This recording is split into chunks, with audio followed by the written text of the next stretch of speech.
ඔබ පරිස්සම් වෙන්න. මට හම්බුණා එහෙම මිනිස්සෙක්. ඒ මිනිස්සයාත් තමන්ගේ දුවෙක්ගේ ඇඟට වැහිලා කතා කළේ. අසපුවට ආවේ දානයක් දෙන්න ඕන කියලා.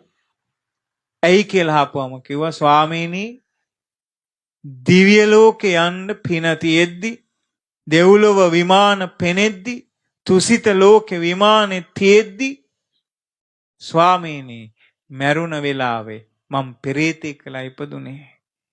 ස්වාමීනි මට උපකාරයක් පිණිස මේ දානේ බාර ගන්න කිව්වා. දානේ බාරගත්තා.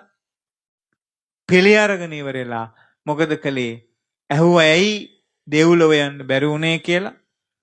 එතකොට කිව්වා මනුස්ස ඝාතනයක් ඒකට හේතු වුණා කිව්වා. මේ ජීවිතේ හේනේ වැඩ කරන කාලේ තරුණ කාලේ මිනිහෙක්ව මැරුවා කිව්වා. ඒ පව ඉස්සර වුණා කිව්වා. අර පින් ඔක්කොම යට ගියා කිව්වා. මං ඒව මොනවද කරපු පින්කම්? එතකොට කිව්වා අඟුලිමාල සෑයට මේ අත් දෙකෙන් ගඩොල් බැන්න කිව්වා. ගඩොල් තිබ්බ කිව්වා. බෝධි මණ්ඩප හැදුවා කිව්වා. සංඝයාගේ වහලවල කුටිවල ඒ වහලවල් වල සුද්ධ කරලා පීලි සුද්ධ කරලා හොඳට හැරගැස්සුවා කිව්වා. ශ්‍රම දාන කළා කිව්වා. පොයට බණ ඇහුවා කිව්වා. මේ ඔක්කොම නිසා මට තුසිතේ විමානේ පෙනිපෙනී මට පෙරේතෙක් වෙන්න වුණා. දැන් පෙරේතයා වෙලා ස්වාමීනි මාස 8යි. මට ගැලවෙන්න පොටක් තියෙනවා. උදව් කර හැකිද කියලා ඇහුවා. මං කිව්වා මොකද්ද කරන්න ඕන කිව්වාම අනුරාධපුර ඉස්පිරිතාලේ ICU එකේ ලෙඩෙක් ඉන්නවා. ඔබ වහන්සේට පුළුවන් ද ගිහිල්ලා පිරිත් ටිකක් කියන්න? මං කිව්වා පුළුවන්. ඒක අපේ වැඩේනේ.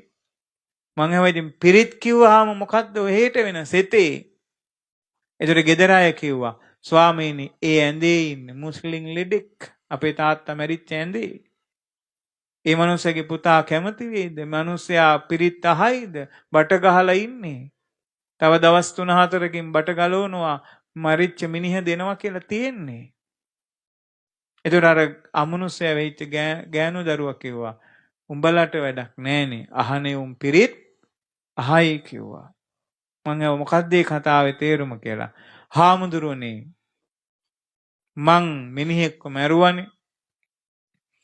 ඒ මුස්ලිම් මිනිස්සයාගේ ඇඟ ගාව පෙරේතෙක් ඉන්නවා. ආයුෂ තියෙද්දි මෙයාව අරන් යන්න මරලා. ඔබ වහන්සේලා පිරිත් කිව්වහම අර මිනිස්සයා ගාව ඉන්න පෙරේතයා යනවා. ගියාපුවම අර මිනිස්සයාට ආයේ අර කෝමා ගතිය නැති වෙලා පන එනවා. ආපුවම ඒ මිනිස්සයා තව බොහෝ කල් ජීවත් වෙනවා. හාමුදුරුවනේ මරපු පව බේරන පිනෙන් යට යන්නේ නැද්ද කියලා ඇහුවා.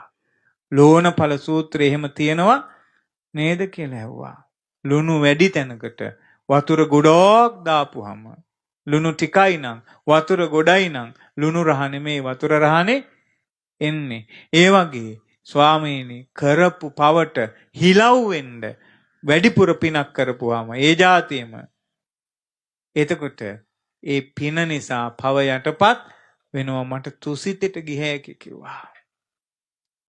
පිරිත් කිව්වා. මාස 4කට පස්සේ ඒ දුවලට හීනෙන් කියලා තියෙනවා. ඒ අත්තා පුතේ මං හැම මාසෙකම හැම දවසකම රුවන්වැලි සෑය වඳින්න පරසතු මදාරා අරගෙන එනවා. උඹලට රුවන්වැලි සෑයමයි පිහිට ගිහිල්ලා වැඳපියව. ඒකට හේතුව මට උඹලව පේන්නේ රුවන්වැලි සෑයට ගියාම විතරයි. මං දැන් දුටුගැමුණු රජුරුව සද්ධාතිස්ස රජුරුව මතු බුද්ධ ශාසනයේ මහා ශ්‍රාවකයෝ ඉන්න තුසිතේ ඉන්නේ. එහෙ ඉඳලා ඉන්නේ කියලා හීනෙන් පෙනිලා කියලා තියෙනවා.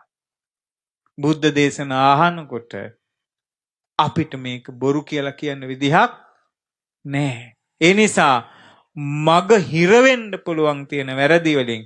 ඒ නිසා හොඳට බුදුරජාණන් සරණ යන්න, ධර්මයේ සරණ යන්න, සංඝයා සරණ යන්න, සිල්පද පහ රැකගෙන තමන්ගේ සත්පුරුෂ ගති තියාගෙන දාන සීල භාවනා කරගෙන හොඳට සංඝයාට වැඩිහිටියන්ට ගෞරව කරගෙන ජීවිතේ ගෙවන්න.